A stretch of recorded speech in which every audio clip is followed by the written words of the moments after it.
सर्वांचं करता करता दिवसभर स्वतःसाठी आपल्याला वेळच राहत नाही। आज सकाळपासून दहीवडे खाण्याची इच्छा झाली, मग एक वाटी डाळ 2 तास भिजत घातली, आलं टाकून ती मिक्सरला फिरवून घेतली आणि 5 मिनिटं फेटून घेतली। फेटल्यामुळे डाळ बघा किती छान हलकी झालेली आहे। आता फेटलेल्या या डाळीमध्ये आपल्याला मीठ टाकायचं आहे, चवीनुसार मीठ टाकून घेतलं आणि परत एकदा मिक्स केलं। आता आपल्याला 1 ग्लास पाण्यामध्ये चिमूटभर हिंग घालायचं आहे आणि मीठ घालायचं आहे। यामध्ये आपल्याला वडी 5 मिनिटं भिजत ठेवायची आहे, त्यामुळे वडी चवीला छान लागतात। आता आपल्याला काय करायचं, हात ओला करून घ्यायचा आहे आणि जसे आपण भजी तेलामध्ये सोडतो तसे आपल्याला हे वडे तेलामध्ये सोडायचे आहेत। छान टम्म फुलून ते वर येतात। आलटून पालटून दोन्ही बाजूनी वडे छान असे तळून घ्यायचे आणि हे तळलेले वडे हिंगाच्या पाण्यात 5 मिनिटं ठेवायचे आहेत आपल्याला।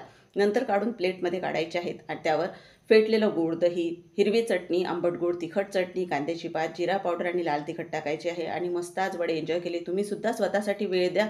तुम्हाला ही रेसिपी कशी वाटली ते सुद्धा कमेंटमध्ये सांगा आणि रेसिपी आवडली तर चॅनललाही सबस्क्राईब करून एक लाईक नक्की करा।